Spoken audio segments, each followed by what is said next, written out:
So Discord finally caved. It looks like they're going to be making a little bit of an adjustment to their age verification global rollout they had planned for early March, because now they're going to be delaying the global rollout to the second half of 2026. Obviously, they shouldn't even do a global rollout of age verification to begin with, but they did make this big long statement that we're going to go over today. Let's get started. So this statement is written by this guy who is Discord's co-founder and CTO, and he actually was talking about his origin on Discord. He kind of gives a little bit of a story of how he started using Discord. And before I read this, I just want to let you know this like attempt that a lot of like these big corporate dudes do of trying to seem relatable. I always think it's kind of funny. We're upset because you guys are trying to make mandatory ID age verification global. Your story of how you started Discord is not really appealing, but regardless, I'll give you the benefit of the doubt. He said that he built Discord because he wanted an easy way to hang out with his friends online the same way he did growing up. That's still true to today. When I get off work, I hop on voice chat with friends, watch one of them spend hours raging at baby steps, jump on an Arc Raiders, blah, blah, blah. It just seems like an attempt to seem relatable to me. So when we announced our plans for global age assurance and I saw the reaction from our community, I didn't just read it as a CTO, I read it as someone who uses Discord every single day, and I want to talk to you about directly what we're doing, why we're doing it, and what we're changing. So they even say themselves, we knew the rollout was going to be controversial. Anytime you introduce something that touches identity and verification, people are going to have strong feelings, rightfully so. In hindsight, we should have provided more detail about our intentions and how the process works. Well, no, actually in hindsight, you guys shouldn't have done a global age verification rollout at all. The people that are following age verification, you guys watching this video, we're not stupid. We know what's going on. We know that in some sort of case, Discord is actually being forced to do this type of stuff by certain governments. For example, the UK and Australia have created some really stupid laws right now where they are actually trying to just make it so age verification is mandatory in almost every single social media. Discord counts as part of that. And even though I believe that Discord should have used their billions of dollars to combat this and actually try to fight this in court, Discord ended up basically just giving up and saying, all right, fine, we'll have age verification in the UK and Australia. And that has been live since 2025, I believe. So for argument's sake, we'll say fair enough on that one. Okay, well, why would you do a global ID age verification rollout then when the entire world isn't mandating that yet? Obviously, we're all trying to fight to make sure that that doesn't happen, but you guys are trying to play like good faith of like, oh, listen, we're just doing what we have to. Discord is not mandated to have a global ID age verification rollout right now, so why are they doing that? They just want to collect data. Don't try to hit us with this bullshit, Discord. We're not buying it. So anyways, the way this landed, many of you walked away thinking we're requiring face scans and ID uploads from everyone just to use Discord. That's not what's happening, but the fact that so many people believe it tells us we failed at our most basic job, clearly explaining what we're doing and why. That's on us. On top of that, many of you are worried that this is just another big tech company finding new ways to collect your personal data, that we're creating a problem to justify invasive solutions. I get that skepticism. It's earned not just toward us, but towards the entire tech industry. But that's not what we're doing.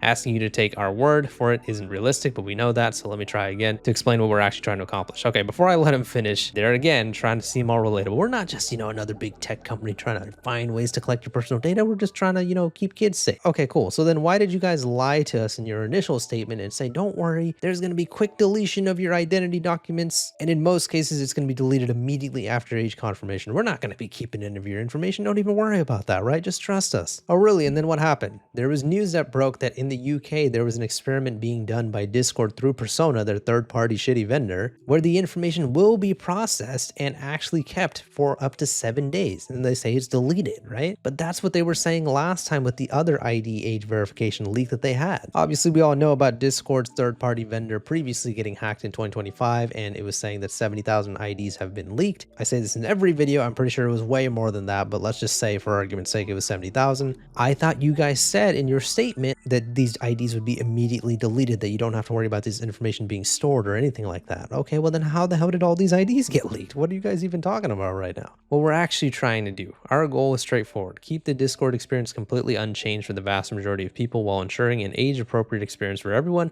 Over 90% of users will never need to verify their age to continue using Discord exactly as they do today. This is powered in part by our internal safety systems, which can already make an age determination for many adult users without any user action. Again, this is another problem. Their internal safety systems that they're referring to is actually basically them using AI machine learning to just watch everything that you do on Discord, what you're typing, who you're talking to, what servers you're going on, what games you're playing. It's already been revealed that Discord is using this type of AI learning to essentially determine your age based on that. And if they determine that you're under 18, sorry, buddy. Do you want to go ahead and look at a blurred image? You want to go ahead and message certain people or get certain types of DMs? Yeah, go ahead and hand over that shiny ID and that AI facial scan. I think these guys are being disingenuous about what we're actually upset about, which is the fact that Discord has essentially been spying on us for years and actually just taking all of our information, sending it to Persona, and who knows who Persona is sending it to. We'll publish the methodology behind this in a technical blog post before we launch globally. We know many of you believe the right answer is not to do this at all. We hear you. We also know these changes carry different weights for different communities, and that for some, questions of privacy and identity aren't just preferences, but safety concerns shaped by real experience. That's not lost on us and directly enforced choices we're making, blah, blah, blah. We also know from running this platform for more than 10 years that teens need real safeguards. The number of teenagers on Discord has significantly increased, and they deserve an experience appropriate to their age. Discord is using the same ass lame, tired argument of, oh, this is for the kids, that's why we're doing this. We're doing this out of the goodness of our heart to keep those kids safe, right? At the same time, we believe adults should be able to have a full content experience on Discord. Doing both responsibly means having safeguards that help ensure age-restricted content stays in adult spaces. But the specific way age assurance works, the verification methods, the compliance requirements, is being shaped by legislation already in effect in the UK and Australia, with Brazil quick to follow, and Europe and multiple US states close behind. By building this ourselves, we can show regulators that it's possible to verify age without collecting identity. Here's what that looks like in practice. So for 90% of users, nothing changes. They start talking about their safety systems again, blah, blah, blah. If you're among the less than 10% of users who do need to verify, we'll give you options designed to tell us only your age and never your identity. But again, this is the type of stuff they were saying last time, and then they had an ID leak, and now all those people's information is out there. So you keep your account, servers, friends list, DMs, and voice chat. The only thing that changes is you won't be able to access age-restricted content or change certain default safety settings, and your age group is private. No other user on Discord can see it. And so they say for the people who do want to end up, seeing that age-restricted content and you're going to have to verify your ID, they partner with third-party vendors who handle verification and only pass back your age group. Yep, like that one vendor that you guys had that got hacked and all that information got leaked. The idea is simple. We don't want to know who you are. We just need to know whether you're an adult, and it works both ways. A vendor has no way to associate your identity back to Discord account either. That's by design. And then they do actually acknowledge the whole security incident and saying that they don't use that vendor for age assurance. In fact, they no longer work with them at all. We've taken the lessons from that incident very seriously. Okay, cool. So then they decided to temporarily work with Persona, who has probably the worst reputation in the whole third-party age verification vendor space. Good move there, Discord. Every vendor we work with goes through a security and privacy review before integration. Okay, this is just funny to me after all the things that Persona has been revealed of doing. Persona just recently again got exposed for sending a bunch of people's data on LinkedIn to all these trusted third parties to verify their information. They also got exposed recently for basically sending a bunch of information to like government agencies like ICE as well. I've seen them deny it, but there's quite a lot of evidence out there against Persona. So yeah. So then they start talking about Persona. One of the evaluations was with them, a company used by platforms like Roblox and Reddit.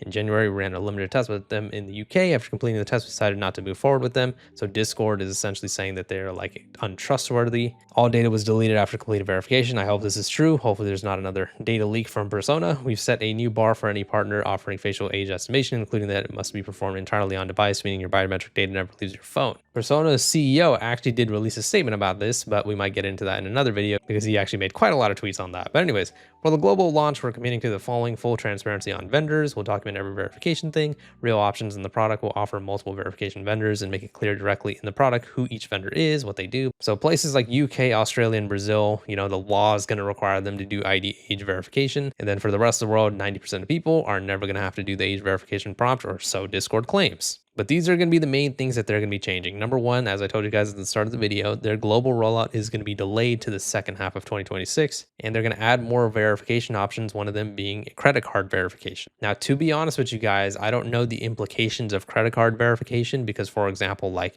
if you get Discord Nitro and you use a credit card, technically they already have your credit card information, but a lot of people aren't comfortable giving that type of information out. Credit card verification can also be very dangerous in certain types of ways too. So to be honest, don't know too much about that. They also set a new requirement: any partner offering facial age estimation must perform it entirely on device. And they're building a dedicated spoiler channel option so communities don't have to age gate their server, just to give members that choice. Technical blog post about that type of stuff that they were talking about earlier, and age assurance data in our transparency reports. So they're basically saying, yep, we made mistakes. We're just trying to make everything better for you guys. And there you go. So yeah, that is Discord's statement. To be honest, I am not very convinced in a lot of things that they said. I don't believe that they're doing this out of the goodness of their heart or to protect the kids. I just think that this is all about one thing: collecting biometric data. That being said, though, I will keep you guys updated on their next few posts and we'll go over them together. Let me know what you guys' thoughts are on the situation in the comments. Thank you guys so much for all the support recently. Please leave a like in the video if you enjoyed it and subscribe for more. See ya.